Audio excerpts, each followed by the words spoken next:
Um, there's nothing that's more difficult for me than disappointing the Xbox community. Just to kind of watch the community lose confidence, be disappointed. I'm disappointed. I'm upset with myself. I kind of revisit. If you follow anything video game related, then I'm pretty sure you've heard about the absolute cluster boink that is Redfall, the latest release from developer Arkane Studios, published by Bethesda Softworks, and supposed to be one of the select few Xbox exclusives that was meant to boost promise for the Xbox brand. Unfortunately, the game's launch has been subpar at best, with Redfall being riddled with bugs, glitches, and such underwhelming content that people were surprised Arkane even thought it was appropriate to release, let alone be proud of. But I'm gonna push back against the grain and say it loud and proud. For all its faults, Redfall ain't as bad as everyone claims it is. What? I knew it. Stop letting him make you realize stuff.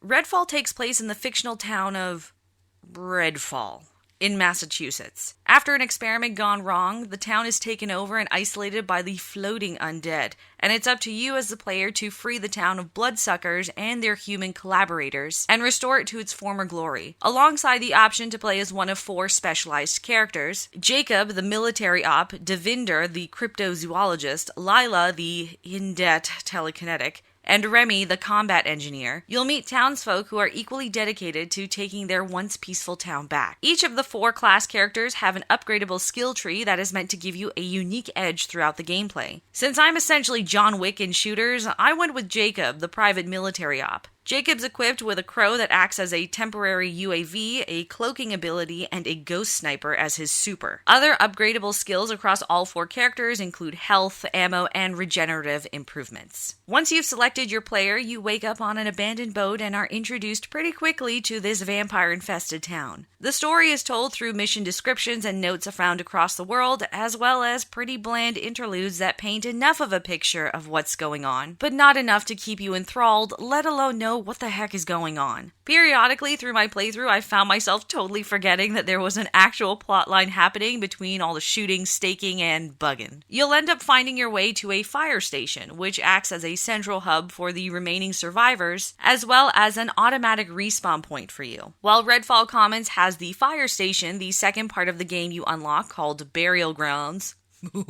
hosts a maritime center as their home base. These hub locations are where you're able to accept and track both the mainline campaign and side missions. You'll find there are secondary characters at each hub location which are meant to add to the plot, but in reality are just placeholders for shops. Their shallow and predictable connection to the story of the vampire invasion are at best fillers to make the world seem more dynamic, albeit in an extremely unfulfilling way. Of the side characters, you'll find a med specialist, a weapons and ammo specialist, and a specialty item individual in both areas. Each of these characters play into side quests should you choose to do them, but most of those quests are just as repetitive as the mainline campaign missions, which require you to just go here and do this. This is the first in several core issues Redfall fails at. Missions are either kind of copy and pastes of each other, not adding any variety aside from maybe some different vampires. The few instances where the game adds in variety is limited to quests that require you to obtain certain objective items, like the mansion missions in Redfall Commons, which upon collecting dolls would unlock ghostly apparitions that divulged into a storyline that contributed to why Redfall fell to bloodsuckers in the first place. Even with switching between Redfall Commons and Burial Grounds, the side character quests offer zero variety, and the attempt to build them up through the bland background interactions doesn't help. In fact, they feel very much like the copy and paste missions you'll see in the Far Cry series, another franchise that has consistently been copying and pasting itself into oblivion. A second element that influences progressions is weapons. Aside from your FPS standard pistols, assault rifles, shotguns, and snipers, are vampire-specific weapons such as the UV beam, stake gun, and flare pistol. The stake gun especially is OP as frick and definitely recommended against the tougher opponents. Guns can be found by looting, killing enemies, or just lying around in some some cases, with a color system that helps break down the strength and bonuses of each weapon as well. While the weapons class system adds a little more variety, it's at best limited when you notice that gameplay adapts to your character's level and mainline campaign progression. You can sometimes go for hours without a weapon upgrade, which greatly affects whether you can hold your own, and thus can act as a limitation to not only how far you get, but also how much you want to play. It would have been nice if here they took cues from games like Borderlands, which incentivized you to explore the open world, as it would provide you with a far cooler and advantageous loot to help. Instead, I just ended up finding erection killing pistols in the most random places that, despite matching my character's level, have the power of a starter weapon. The secondary hub characters mentioned before are no help in most of the weapons they offer, as in many cases they're weaker as well than what you need to progress, and as a result they're reduced down to just restock points for everything. This is another missed opportunity, as the game very shallowly touches on customization options like weapons classes, and could have taken that further with the ability to create new medical supplies or ammo that would have enhanced the combat and made for more interesting gameplay. Instead of maybe just firing stakes for your stake gun, perhaps an option to create some out-of-this-world UV-infused stake that exploded on impact would have been a cool innovation, especially when you're getting tag-teamed by like 5 to 6 vampires at once. The internet was pretty quick to pile onto Redfall for the 30 frames per second debate, in which Arkane announced that the game would no longer offer this feature even in performance mode for the Series X and PC. I'm gonna be straight up, I don't care about 60 frames per second.